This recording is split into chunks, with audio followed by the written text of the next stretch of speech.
السلام علیکم ورحمۃ اللہ وبرکاتہ۔ ان الحمد للہ نحمده ونستعینه ونستغفره ونعوذ باللہ من شرور انفسنا ومن سیئات اعمالنا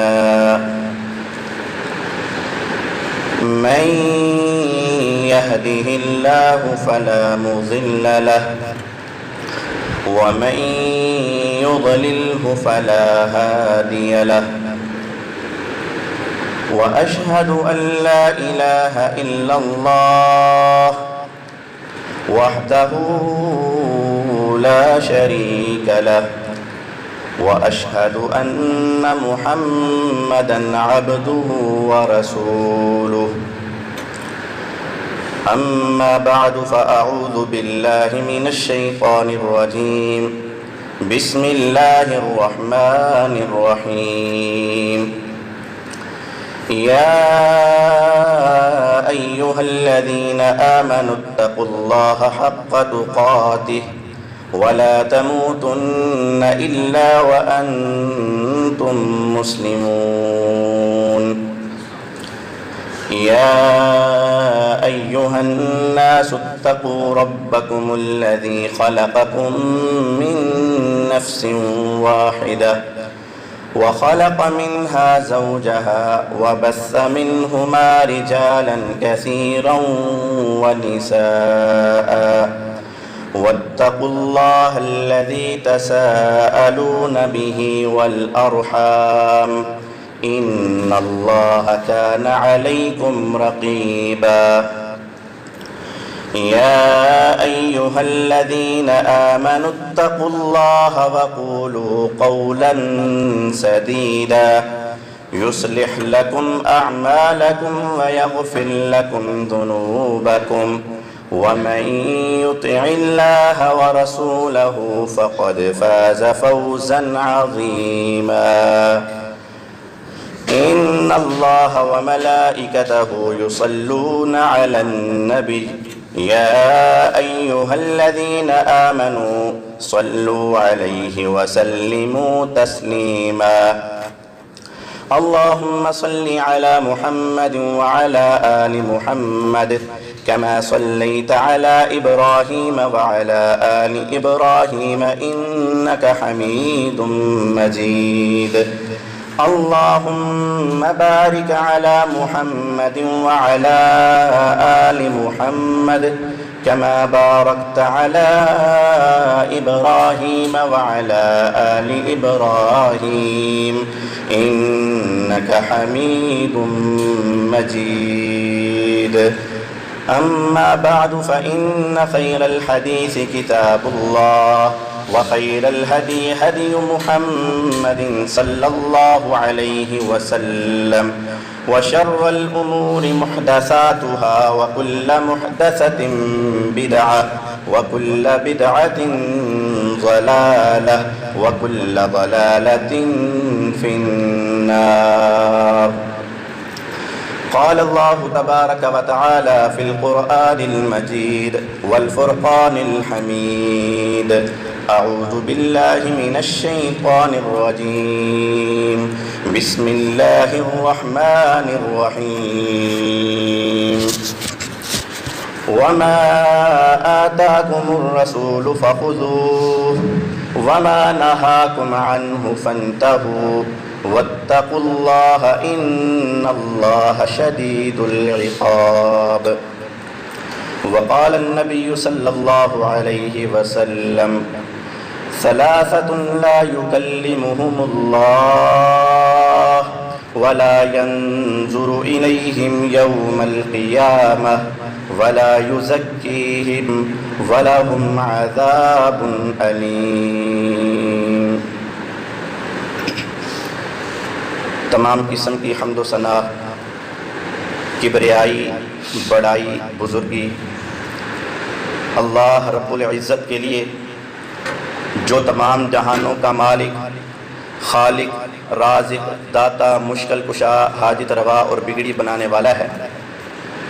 درود و سلام درخت کے پتوں سے زیادہ، شبنم کے قطرات سے زیادہ، ریت کے ذرات سے زیادہ، سمندر کی جھاگ سے زیادہ نام نامی اسم گرامی حضرت محمد الرسول اللہ صلی اللہ علیہ وآلہ وسلم کی ذات مطہرہ پر، اور لاکھوں سلام ہوں اہل بیت، صحابہ کرام پر، تابعین پر، تبع تابعین پر، صالحین پر، ان تمام بزرگان دین پر کہ جن کی کوششوں کی وجہ سے، انتھک محنتوں کی وجہ سے یہ دین اسلام سچا اور سچا ہم تک پہنچ گیا ہے۔ محترم بھائیوں، گزشتہ جمعہ ہم نے ان امور پر بات کی تھی کہ جن امور کی وجہ سے ہمارے تمام کے تمام اعمال ختم کر دیے جاتے ہیں، بالکل ان کا ہم کو کسی قسم کا بھی فائدہ نہیں ہوتا۔ اور آج کا جمعہ ہے، ایک حدیث بنیادی طور پر پیش کروں گا۔ نبی علیہ الصلوۃ والسلام نے 3 لوگوں کا تذکرہ کیا ہے۔ حضرت ابو ذر رضی اللہ تعالی عنہ فرماتے ہیں کہ نبی علیہ الصلوۃ والسلام نے فرمایا، ثلاثۃ لا یکلمہم اللہ ولا ینظر الیہم یوم القیامہ، کہ 3 طرح کے لوگ ہیں، قیامت کا دن ہوگا اللہ تعالیٰ ان سے بات بھی نہیں کریں گے، ولا ینظر الیہم یوم القیامہ، قیامت کے دن ان کی طرف نظر رحمت سے بھی نہیں دیکھیں گے۔ یہیں پر بس نہیں، نبی علیہ الصلوۃ والسلام فرماتے ہیں ولا یزکیہم، اللہ تعالیٰ ان کا تزکیہ بھی نہیں کریں گے۔ تزکیے سے کیا مطلب؟ اللہ تعالیٰ ان کو گناہوں سے پاک بھی نہیں کریں گے، ان کے گناہوں کو معاف بھی نہیں کریں گے۔ یہیں پر بھی بس نہیں، نبی علیہ الصلوۃ والسلام نے فرمایا وَلَهُمْ عَذَابٌ عَلِيمٌ، ان لوگوں کے لیے دردناک عذاب ہوگا۔ حضرت ابو ذر رضی اللہ تعالی عنہ فرماتے ہیں من ہم یا رسول اللہ، اے اللہ کے نبی بتلائیں تو صحیح کہ جن 3 لوگوں کے 3 قسم کے لوگوں کے متعلق آپ ہم کو بتلا رہے ہیں کہ لا یکلمہم اللہ ولا ینظر الیہم یوم القیامہ، کہ اللہ تعالیٰ ان سے کلام نہیں کریں گے، اللہ تعالیٰ ان کی طرف نظر رحمت سے نہیں دیکھیں گے، ولا یزکیہم، اللہ تعالیٰ ان کے گناہوں کو معاف بھی نہیں کریں گے۔ یہیں پر بس نہیں کی، وَلَهُمْ عَذَابٌ عَلِيمٌ، ان کے لیے دردناک عذاب بھی ہوگا۔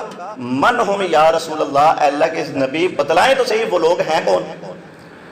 اپنا بھی تو لوگوں نے تزکیہ کرنا تھا، صحابہ کرام تھے، وہ تو پوچھتے تھے کہ کہیں ہم ان لوگوں میں سے نہ ہو جائیں۔ من ہم یا رسول اللہ، اے اللہ کے نبی بتلائیں تو صحیح وہ کون ہیں؟ اور ساتھ ساتھ صحابی رسول حضرت ابو ذر رضی اللہ تعالی عنہ کیا فرماتے ہیں؟ قد خابوا وخسروا، جن کے متعلق یہ 4 قسم کے عذاب ہیں، یہ بھی تو اللہ تعالیٰ کا عذاب ہی ہے کہ قیامت کا دن ہو اللہ تعالیٰ اس سے بات بھی نہ کرے۔ گھر کے اندر باپ ہو بیٹے سے ناراض ہو جائے، ایک دن بیٹے سے نہ بولے، بیٹے کی کیا کیفیت ہوتی ہے؟ اللہ تعالیٰ ایک بندے سے بات بھی نہ کرے۔ یہ 4 قسم کے عذاب، اللہ اکبر۔ حضرت ابو ذر رضی اللہ تعالی عنہ فرماتے ہیں قد خابوا وخسروا، یہ تو حقیقت بات ہے کہ یہ تو بہت ہی نچلے درجے والے لوگ ہیں، یہ تو گھاٹے والے لوگ ہیں۔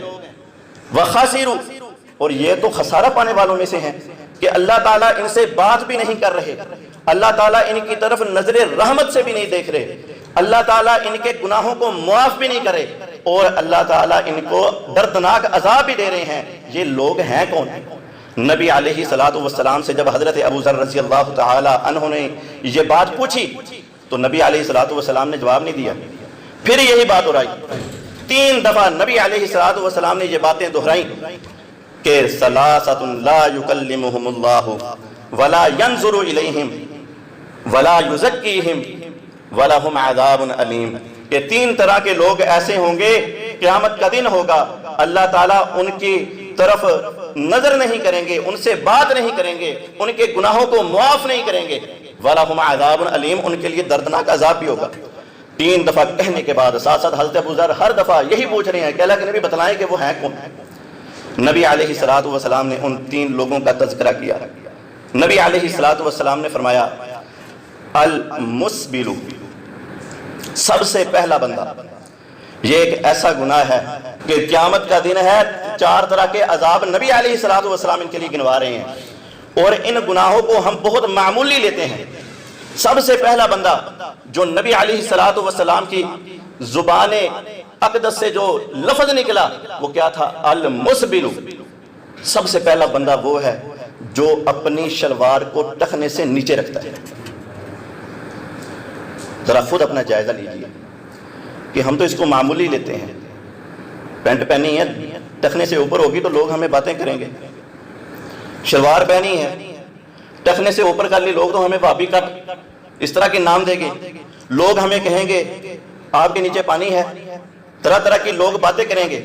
محترم بھائیوں، باتیں کرنے والے کبھی بھی انبیاء کو بھی نہیں بخشتے تھے. انبیاء کے اوپر بھی لوگ آوازیں کستے تھے. انبیاء کے اوپر صرف آوازیں نہیں ہوتی تھی. طائف کا میدان ہے، نبی علیہ الصلوۃ والسلام نے اس دین برحق کی خاطر پتھر بھی کھائے ہیں اور معمولی پتھر نہیں کھائے. سیرت کو اٹھا کے دیکھیں، نبی علیہ الصلوۃ والسلام کے جسم سے خون بہتا ہے اور خون کی وجہ سے جوتے بھی بھر جاتے ہیں. پڑا ہے نا، لیکن کبھی سوچا نہیں ہے کہ وہ کیفیت کیا ہے. محترم بھائیو، آج کی باتیں برداشت کر لیں گے، کل انشاءاللہ تعالی ان عذابوں سے بچ جائیں گے. سب سے پہلی چیز نبی علیہ الصلوۃ والسلام نے بتائی المسبل. سب سے پہلا بندہ وہ ہے جو اپنی شلوار ٹخنے سے نیچے رکھتا ہے. یہ تو یہ حدیث ہے. ضمن کے اندر میں 5 وجوہات بیان کرتا ہوں کہ ٹخنے سے نیچے شلوار کو رکھنا یہ منع کیوں ہے. 5 وجوہات ہیں. سب سے پہلی وجہ یہ ہے کہ نبی علیہ الصلوۃ والسلام سے یہ بات ثابت ہے کہ جو بھی حصہ کپڑے کا آپ ٹخنے سے نیچے رکھیں گے تو وہ حصہ جہنم کے اندر جلے گا. سب سے پہلی وجہ ہے کہ آپ جہنم کا ایندھن بنیں گے. اور اللہ کا قرآن تو ہمیں کہتا ہے یا ایھا الذین آمنوا قوا انفسکم واہلیکم نارا، کہ اے ایمان والو اپنے آپ کو بھی آگ سے بچاؤ اور اپنے گھر والوں کو بھی آگ سے بچاؤ. اگر ہمارے اندر یہ خامی ہے کہ ہم ٹخنے سے نیچے شلوار رکھتے ہیں، ہمیں اپنی بھی یہ حالت ٹھیک کرنی چاہیے اور ہمارے گھر کے اندر جتنے بھی افراد ہیں، مرد حضرات ہیں، ان سے درخواست کرنی چاہیے بھائی جان اپنے آپ کو جہنم کی آگ سے بچا لو. بہت بڑا عذاب ہے. نبی علیہ الصلوۃ والسلام نے فرمایا، بخاری کی حدیث ہے، ما اسفل من الکعبین من الازار ففی النار، کہ وہ کپڑا جو تمہارے ٹخنوں سے نیچے جاتا ہے ففی النار، بس وہ آگ میں جلے گا.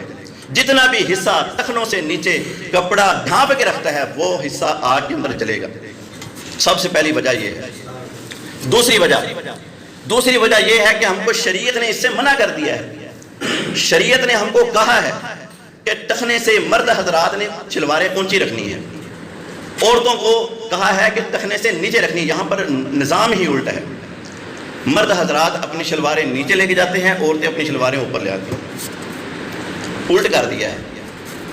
نبی علیہ الصلوۃ والسلام نے فرمایا من رغب عن سنتی فلیس منی، کہ جو بندہ میرے طریقے سے میری سنت سے بے رغبتی اختیار کرتا ہے فلیس منی، اس کا میرے ساتھ کوئی تعلق ہی نہیں ہے، وہ ہم میں سے ہے ہی نہیں ہے. اب یہاں سے یہ بات بھی نکال لینا کہ وہ کافر ہو گیا ہے، بھی کافر نہیں ہوتا. فلیس منی سے مراد یہ ہے کہ اس کا نبی علیہ الصلوۃ والسلام سے کوئی کنیکشن نہیں ہے. اگر اس کا نبی صلی اللہ علیہ وسلم سے کوئی تعلق ہوتا، وہ نبی علیہ الصلوۃ والسلام کو صحیح معنوں کے اندر نبی اور اپنا راہبر اور اپنے لیے اسوہ مانتا، تو پھر تو نبی علیہ الصلوۃ والسلام کی ہر ادا کو اپنے سینے کے ساتھ لگاتا. صرف نام کے ساتھ زبان سے کہہ دینا کہ میں عاشق رسول ہوں تو یہ کافی نہیں ہوگا. زبان سے کہہ بھی دیا لا الہ الا اللہ تو کیا حاصل، جب دل و نگاہ مسلمان نہیں تو کچھ بھی نہیں. محترم بھائی، اگر ہم نے نبی علیہ الصلوۃ والسلام کو اپنے لیے آئیڈل مانا ہے، اپنے لیے اسوہ مانا ہے، اور رب کا قرآن بھی کہہ رہا ہے لقد کان لکم فی رسول اللہ اسوۃ حسنہ، کہ رسول اللہ صلی اللہ علیہ وسلم کی زندگی میں تمہارے لیے اسوہ حسنہ ہے. صرف اسوہ نہیں ہے، اسوہ حسنہ ہے. سب سے بہترین آئیڈیل ہے نبی علیہ الصلوۃ والسلام. تیسری وجہ کہ ہم شلوار کو ٹخنے سے اوپر کیوں رکھیں؟ تیسری وجہ یہ ہے کہ نبی صلی اللہ علیہ وسلم کی پیروی ہے۔ اگر نبی صلی اللہ علیہ وسلم کی پیروی کسی بھی عمل میں نہیں ہوگی تو وہ ہمارا عمل قابل قبول نہیں ہوگا۔ پچھلے جمعے بھی اس کی بات ہو چکی۔ نبی علیہ السلام نے فرمایا لا تسبل ازارک، کہ اپنی شلوار کو، اپنی تہبند کو، اپنی چادر کو لٹکاؤ مت۔ لا تسبل ازارک، اپنی چادر کو ٹخنوں سے نیچے نہ لے کے جاؤ۔ فإن اللہ لا يحب المسبلین، کہ بے شک جو لوگ اپنی شلواروں کو ٹخنوں سے نیچے لے کے جاتے ہیں اللہ تعالیٰ ان کو پسند نہیں کرتا۔ تو ہم تو نمازیں پڑھتے ہیں، روزے رکھتے ہیں، زکوٰۃ دیتے ہیں، حج کرتے ہیں، اللہ موقع دے تو ہم جہاد کے لیے بھی تیار ہیں، لیکن اگر ہماری حالت یہ ہے کہ اللہ تعالیٰ ہمیں پسند ہی نہیں کرتے تو محترم بھائی ان چیزوں کا کیا فائدہ؟ نبی علیہ السلام نے فرمایا کہ اپنی شلواروں کو، اپنے تہبند کو ٹخنوں سے اوپر رکھا کرو، کیونکہ جو نیچے رکھتے ہیں اللہ تعالیٰ ان کو پسند نہیں کرتے۔ یہ ابن ماجہ کے اندر بھی روایت آتی ہے، ابن حبان کے اندر بھی آتی ہے، اور اس کو علامہ ناصر الدین البانی رحمہ اللہ نے اپنے سلسلہ صحیحہ کے اندر بھی ذکر کیا ہے۔ محترم بھائیو، ایک بہت بڑا جو ایک اعتراض کیا جاتا ہے، حدیث واضح آتی ہے لا ینظر اللہ الی من جر ثوبہ خیلاء، کہ جو بندہ اپنی شلوار تہبند اپنے ٹخنے سے نیچے لٹکاتا ہے، کھینچتا ہے، خیلاء، تکبر کی وجہ سے، اللہ تعالیٰ اس کی طرف نظر رحمت نہیں کریں گے۔ تو یہاں پر ایک اعتراض کیا جاتا ہے کہ بھائی ہم نیچے لٹکاتے ہیں لیکن تکبر کی وجہ سے نہیں لٹکاتے۔ اکثر لوگ جو، میں بھی کہتا ہوں کئی بھائیوں کو کہ بھی اپنی شلوار اوپر کریں، کہ نہیں وہ جو تکبر کی وجہ سے ہے نا اس سے منع ہے، ہم تکبر کی وجہ سے نہیں لٹکاتے۔ تو محترم بھائیو، صحیح حدیث ہے، سن لیجئے کہ نبی علیہ السلام نے فرمایا وَإِيَّاكَ وَجَرَّ الْإِزَارِ، کہ اپنے تہبند کو، اپنی شلوار کو، اپنے کپڑے کو نیچے لٹکانے سے باز آ جاؤ، بچ جاؤ۔ کیوں بچ جاؤ؟ نبی علیہ السلام نے فرمایا فَإِنَّ جَرَّ الْإِزَارِ مِنَ الْمَخِيلَةِ، کہ بے شک ٹخنے سے نیچے شلوار کو لٹکانا، کپڑے کو لٹکانا، تہبند کو لٹکانا، پینٹ کو لٹکانا، ٹراؤزر کو لٹکانا، کوئی بھی کپڑا ہے اس کو آپ اگر اپنے کعبین، اپنے ٹخنوں سے نیچے لٹکاؤ گے، من المخیلتی، یہی تکبر ہے، یہ تکبر سے ہے۔ صرف یہ نہیں ہے کہ میں اس نیت کو لوں کہ میں کون سا تکبر کی وجہ سے لٹکا رہا ہوں، نیچے لے جاؤں گے۔ اگر آپ اپنا کپڑا، شلوار آپ اپنے ٹخنوں سے نیچے لٹکاتے ہیں تو یہ تکبر کی نشانی ہے۔ اور نبی صلی اللہ علیہ وسلم کی واضح حدیث موجود ہے کہ نبی صلی اللہ علیہ وسلم نے فرمایا کہ جس کے دل کے اندر رائی کے دانے کے برابر بھی تکبر ہوگا وہ جنت میں نہیں جائے گا۔ محترم بھائیو، دوسرے مسئلے بعد کی بات ہے، ذرا ہم اپنے لباس کے اوپر تو غور و فکر کریں، ہم اپنے لباس کی طرف تو دیکھیں کہ کہیں ہمارا لباس ہی ہمیں جہنم کی طرف نہ دھکیل کے لے جائے، ہماری نمازیں کام نہ آئیں، ہمارے روزے ہمارے کام نہ آئیں، ہمارے صدقات و خیرات ہمارے کام نہ آئیں۔ محترم بھائیو، اپنے لباس کی بھی فکر کیجئے، کہیں یہ آپ کا لباس ہی آپ کو جہنم کی طرف نہ لے جائے۔ آخری وجہ کہ ہم شلوار کو اپنے ٹخنوں سے اوپر کیوں رکھیں، آخری وجہ یہ ہے کہ اس میں عورتوں سے مشابہت ہوتی ہے۔ نبی علیہ السلام نے مرد حضرات کے لیے یہ بات کہی ہے کہ اپنی شلواروں کو ٹخنوں سے اوپر رکھو، اور عورتوں کو کہا ہے کہ ٹخنوں سے نیچے لے کے جاؤ۔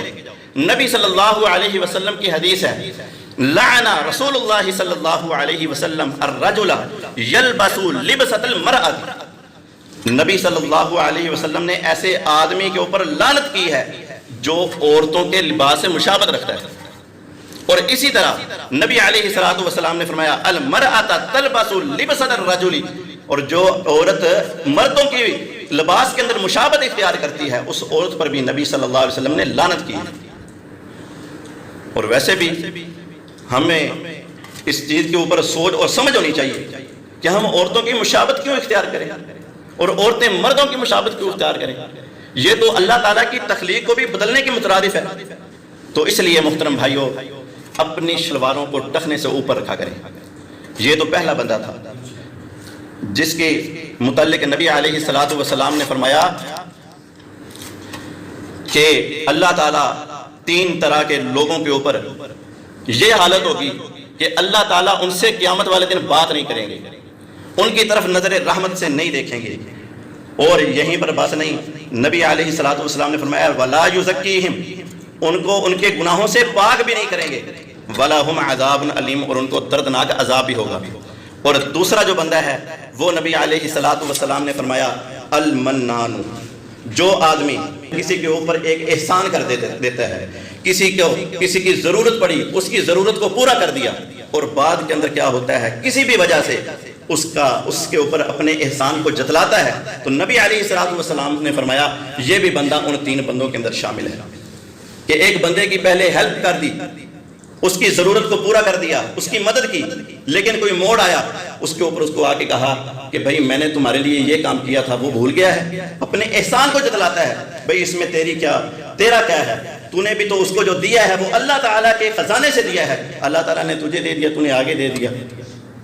تو محترم بھائیو، تیسرا بندہ نبی علیہ الصلوۃ والسلام نے فرمایا المنفق سلعتہ بالحلف الکاذب، تیسرا بندہ جو تاجر حضرات ہیں ان کے لیے بہت ہی اہم ترین بات ہے۔ نبی علیہ الصلوۃ والسلام نے فرمایا تیسرا بندہ وہ ہے جو اپنے سامان تجارت کو جھوٹی قسم کے ساتھ بیچتا ہے کہ میرا جو مال ہے وہ بک جائے، جھوٹی قسمیں اٹھاتا ہے۔ مثال کے طور پر کیا ہوتا ہے، ایک آدمی کوئی چیز لینے آیا ہے تو آگے سے کہتا ہے کہ آپ مجھے اتنی کی دے دو، آگے سے قسمیں اٹھا کے کہتا ہے بھئی اتنے کی تو مجھے بھی نہیں پڑتی، حالانکہ وہ اس چیز کے اندر جھوٹا ہوتا ہے۔ تو محترم بھائیو، اپنے ایمان کی خیر منانی چاہیے۔ نبی علیہ الصلوۃ والسلام نے ان 3 طرح کے لوگوں کے متعلق فرمایا لا یکلمہم اللہ ولا ینظر الیہم یوم القیامۃ ولا یزکیہم ولہم عذاب علیم۔ اللہ تعالیٰ سے دعا ہے کہ اللہ تعالیٰ ہمیں حق سچ بیان کرنے کی اور حق بات پر عمل کرنے کی توفیق عطا فرمائے۔ ھذا ما عندی واللہ اعلم بالصواب۔